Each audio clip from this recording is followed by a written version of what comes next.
మీ అందరికీ నా హృదయపూర్వక వందనాలు. చెమ్మగలిగిన దేవుని పిల్లారా, మళ్ళీ ఈ విధంగా మనందరం కూడా కూడుకొని దేవుని వాక్యాన్ని ధ్యానించుకోవడానికి దేవుడు ఇలాంటి అవకాశం మనందరికి ఇచ్చాడు. దేవుని పిల్లారా, కనుక చిన్న ప్రార్థన చేసుకొని దేవుడి వాక్యాన్ని మనం ధ్యానం చేసుకుందాం. పరిశుద్ధుడా, చెమ్మగలిగిన మా పరలోకపు తండ్రి, నాయనా నీ కృప కలిగిన నామానికి వందనాలు. నైనా గత వారం నుంచి ఇప్పటి వరకు నైనా నీ దయా నీ కనికరం మా ఎడలు ఉంచుతండి. మమ్మల్ని మా కుటుంబాలని భూమి మీద ఉన్న ప్రతి బిడ్డని జ్ఞాపకం చేసుకొని ఊపిరిని జీవాన్ని ఇచ్చావు తండ్రి. లైవ్ ద్వారా ఎంతమంది ఆసక్తిగా కలిగి చూస్తున్నారో వారిని వారి కుటుంబాన్ని మీరు కృపతో జ్ఞాపకం చేసుకొని చేసిన మేలును బట్టి నీకు వందనాలు చెల్లించుకుంటూ తిరిగి నీ పాదాల దగ్గరికి వచ్చి కొద్ది మాటలు ధ్యానం చేసుకోబోతుండగా ఈ మాటలనైనా వినగలిగే, చెవి గ్రహించగలిగే హృదయం మాకందరికీ మనది అడుగుతూ తండ్రి, నన్ను ఒక సాధనముగా పనిముట్టుగా వాడుకోనైనా నేను హెచ్చిస్తున్నాం, గనపరుస్తున్నాం, మమ్మల్ని మేము తగ్గించుకొని అడుగుతున్నాం కనుక తండ్రి, నువ్వే నీ పిల్లలతో మాట్లాడి మహిమ పొందమని మా రక్షకుడు నీ కుమారుడైన యేసయ్య పరిశుద్ధ నామములో ప్రార్థన అడుగుతున్నాం తండ్రి, ఆమేన్.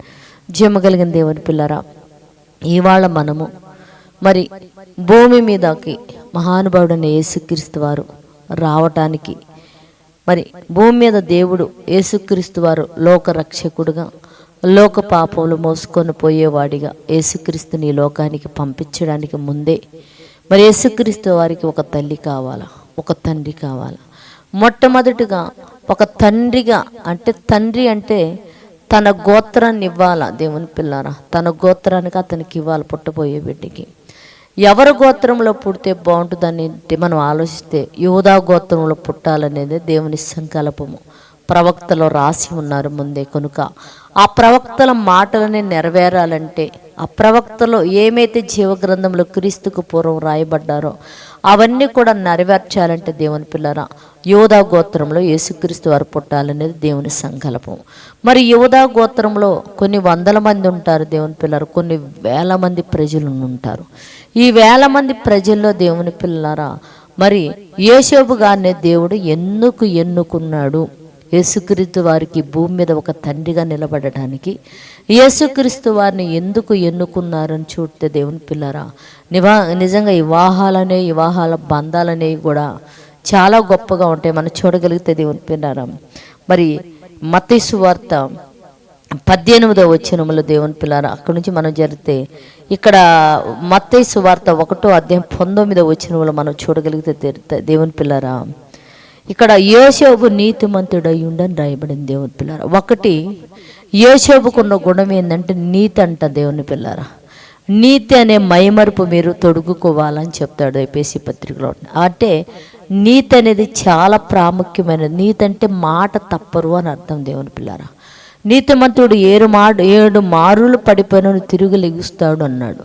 నీతిమంతుడు మాట ఇస్తే తప్పుడు అని రాయబడింది. దేవుని పిల్లరా, ఒకటి యూదా గోత్రపు సింహముగా యేసుక్రీస్తు వారు పిలువబడాలా. యూదా గోత్రపు తండ్రి వాళ్ళ కుటుంబ పేరు అనేది అతనికి రావాలా. మరి దేవుడు భూమి మీద యూదా గోత్రంలో ఒక వ్యక్తి వంశీ యేసుక్రీస్తుకి ఇవ్వాలంటే ఎవరు కావాలా? దానికి సమర్థుడు ఎవడని చూసినప్పుడు దేవుని పిల్లరా, నీతిమంతుడైన యోసేపు దేవుడే కంటికి కనపడ్డాడు. కనుక అప్పటికే ఈ నీతిమంతుడికి ఏం చేయబడిందంటే ప్రదానము చేయబడింది. ఎవరితో? మరియమ్మ గారితో. చక్కగా యవన కాలం వచ్చింది. యవన కాలంలో వాళ్ళిద్దరికి ఏం చేశారంటే వివాహం చేద్దామని పెద్దలు నియమించారు. ఆల్రెడీ ఎంగేజ్మెంట్ అంటే ప్రధాన కార్యక్రమం కూడా అయిపోయినట్టుగా మనం చూడగలుగుతున్నాం. దేవుని పిల్లారా, ఈ ప్రధాన కార్యక్రమం అయిపోయాక మరి యోసేపు గారు మరియమ్మ గారిని పెళ్లి చేసుకోవాలని చాలా కలలు కాని ఉంటాడు. చాలా దేవుని పిల్లరా అందమైన కళలో ఊహల్లో బహుశా నీతిమంతుడైన యోసేపు గారు ఉన్నట్టు మనం చూడగలుగుతున్నాం. ఆ సమయంలో మరి ఏం చేశాడు ఇక్కడ మనం చూడగలిగితే, ఇక్కడ చూడు, మరి ఆమెను అవమానపరచనొల్లక ఎవరిని? మరియమ్మ గారిని. ఇంతకీ ఈయన ఏదో ఒక మాట విన్నాడు. ఏంటి? మరియమ్మ గారు గర్భవతి అయిగా ఉంది అని చెప్పేసి ఒక మాట వినే తల్లికి ఇతను ఏమనుకున్నాడంటే అవమానపరచనొల్లక అంటే 10 మందిని పిలిచి వీళ్ళ అమ్మా నాన్నగారిని తీసుకెళ్ళి అటు వాళ్ళ అమ్మా నాన్నగారిని ఇటు ఈరు బంధువులు, ఎందుకంటే ఈరు బంధువులు వారి బంధువులు వారమ్మా నాన్న వీళ్ళమ్మా నాన్న కలిసే కదా ఎంగేజ్మెంట్ చేసింది. కనుక వీళ్ళందరినీ తీసుకెళ్ళి ఆమెను అవమానపరచనొల్లక ఏం చేశాడంటే రహస్యముగా ఆమె దగ్గరికి వెళ్ళి ఏం చేయాలంటే మాట్లాడి ఆమెను వదిలించుకుందామని చెప్పేసి నీతిమంతుడని యోసేపు ఆలోచించాడు దేవుని పిల్లరా. ఈ ఆలోచనలో కలిగి ఉన్నప్పుడే స్వప్నమందు దేవుని మాట అతనికి వినపడిందంట దేవుని పిల్లరా. ఎప్పుడు స్వప్నమందంట దేవుని మాట అతనికి వినపడ్డప్పుడు అక్కడ ఒక మాట చెప్తున్నాడు ఆయన, దావీదు కుమారుడైన యోసేపు, ఏమంటే దావీదు కుమారుడైన యోసేపు, నీ భార్య అయిన మరియను చేర్చుకొనుటకు భయపడకము. అంటే స్వప్నమందు అతనికి ఒక స్వరం వినపడుతుంది. ఏమని? దావీదు కుమారుడైన యోసేపు, నీ భార్య అయిన మరియను చేర్చుకొనుటకు నువ్వు భయపడకము.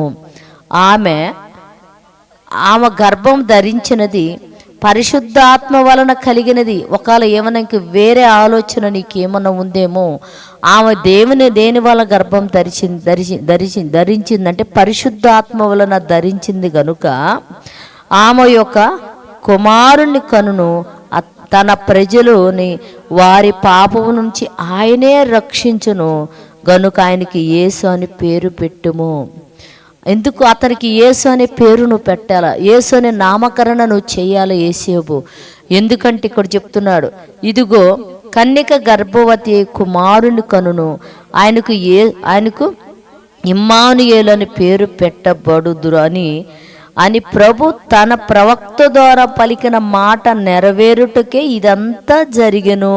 అంటే ఇదంతా జరగటానికి కారణం ఏంటంటే మహానుభావుడైన యేసుక్రీస్తు వారు భూమి మీదకి వచ్చి, ఇదిగో ప్రజలందరూ పాపాలు పరిహరించగలిగిన వాడు ఎవరు అంటే యేసయ్యనని చెప్పేసి ముందే ప్రవక్త రాసి ఉన్నాడు గనుక అదంతా నెరవేరుటకు ఇదిగో ఇదంతా జరుగుతున్నది గనుక నువ్వు వెళ్ళేం చేస్తావంటే మరియను నువ్వు భారీగా స్వీకరించున్నాయన.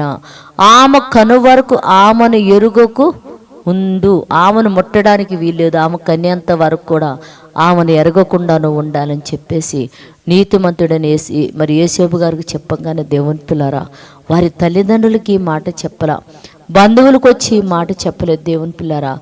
ఎవరికి మాట చెప్పకుండా వెళ్ళి ఆమెను భారీగా స్వీకరించినప్పుడు దేవుని పిల్లరా, చుట్టుపక్కల వాళ్ళు ఎన్నో మాటలు మాట్లాడుంటాడు, చేతగాని వాడు అని ఉంటాడు దేవుని పిల్లరా. చుట్టుపక్కల వాళ్ళు ఎన్నో మాటలు నిజంగా మరేమో ఆ మాటలు అంటున్నప్పుడు ఒక యవనస్తుడుగా ఉన్నప్పుడు దేవుని పిల్లరా అతను హృదయం ఎంత గాయపడి ఉంటుంది మీరు ఆలోచించండి దేవుని పిల్లరా. ఎంత బాధపడి ఉంటాడు, ఎంత నొచ్చుకొని ఉంటాడు. ఎందుకు? మనలాంటి శరీరం ధరించి ఉన్నాడు కనుక. కానీ దేవునికి ఆమెను చేర్చుకొని ఆదరిస్తానని ఒక మాట ఇచ్చాడు. దేవుడు ఏ మాట అయితే చెప్పాడో, లోకము ఏమనుకున్నా, ప్రజలు ఏమనుకున్నా, దేవుడు తనకు సప్పునమందు చెప్పబడిన మాటలు నెరవేర్చాలని ఒక గట్టి నిర్ణయం తీసుకున్నాడు దేవుని పిల్లారా. గట్టిగా ఆలోచించాడు, నేను దేవుడు చెప్పినట్టు దేవుని ఇష్టాన్ని నేను నెరవేర్చాలా, నా తల్లిదండ్రులు ఇష్టము కాదు, బంధువులు ఇష్టము కాదు, ఇక్కడ ఉన్నవారి ఇష్టము కాదు, దేవుని ఇష్టమే నేను నెరవేర్చాలంటే అవమానాలైనా ఇబ్బందులైనా ఇదిగో గర్భంతో ఉన్న ఆ వ్యక్తిని నేను ఆదరించాలా, ఇదిగో నా గోత్రపు పేరు రాబోయే మహానుభావుడు అయిన యేసుక్రీస్తు వారికి నేను ఇవ్వాలని చెప్పేసి దేవుని పిల్లరా ప్రవక్త చెప్పిన మాట తన జీవితంలో నెరవేర్చడానికి మరి మనం చూడగలిగితే యోసేపు గారిని దేవుడు ఒక సమర్థుడుగా ఎంచుకున్నాడు. ఎందుకు? అతని మనసు ఏంటో దేవునికి తెలుసు, అతని ఆలోచన ఏంటో తెలుసు దేవుని పిల్లరా. దేవుడు ఎంత ఉన్నాడంటే ఆమె కనువారుకు ఆమెను ఎరుగకుండా ఉండాలంటే యోసేపు గారు మరి మరియమ్మ గారు ఒకేసారి మరి ఒకేసారి వాళ్ళిద్దరూ నివసిస్తున్నారు. అయినప్పటికీ యేసుక్రీస్తు పుట్టేంత వరకు కూడా గర్భం ధరించిన మొదలుకొని బిడ్డను కనేంత వరకు కూడా ఆమె దృష్టిలో చెడు చూపు కానీ చెడు ఆలోచన కానీ ఆమె మీద చేయటం కానీ నువ్వు చేయగలదని దేవుడు చెప్పినప్పుడు దేవుని పిల్లరా ఆ విషయంలో ఎంత జాగ్రత్త కలిగి ఉన్నాడో ఒక యవనస్తుడు యేసేపు గారు మీరు ఆలోచించండి దేవుని పిల్లరా. అంటే ఒక ప్రవక్త మాట నెరవేరాలంటే ఇదిగో నీతిమంతుడని యేసేపు వాళ్ళని ఇది చేయగలడు, ఇతనే ఇది చేయగలడు, పరలోకము నుంచి పోబోతున్న నా కుమారుడికి అతను గోత్రపు పేరు పెట్టడానికి ఇతడు అర్హుడు అని చెప్పేసి దేవుని పిల్లరారా యేసేపులో ఉన్న గుణాలను బట్టి దేవుని పిల్లరా ప్రవక్త చెప్పిన మాట నెరవేర్చడానికి యేసుక్రీస్తు వారికి ఒక తండ్రిగా యేసేపుని ఎన్నుకున్నట్టుగా మనం చూడగలుగుతున్నాం. దేవుని పిల్లారా, నీకు నాకు ఒక బాధ్యత ఇచ్చినప్పుడు ఆ బాధ్యతను నా కుమారుడు నా కుమార్తె నెరవేర్చగలదని చెప్పేసి మన జీవితంలో అలాంటి నమ్మకం మనం కలిగించేవారుగా యేసేపులాగా మనం కూడా బ్రతికి మనకిచ్చిన పనిని మనం పూర్తి చేసేవారుగా భూమి మీద మనం అందరం బ్రతుకున్నట్లు ప్రార్థన చేద్దాం. పరిశుద్ధుడా, జీవము కలిగిన మా పరలోకపు తండ్రి, నాయన నీ కృప కలిగిన నామానికి వందనాలయ్యా. ఇదిగో నైనా యేసుక్రీస్తు మహానుభావుడు నీ దగ్గర బయలుదేరి వస్తున్నప్పుడు నైనా ఆయనకు నా తండ్రి ఒక గోత్రం పేరు కావాలా.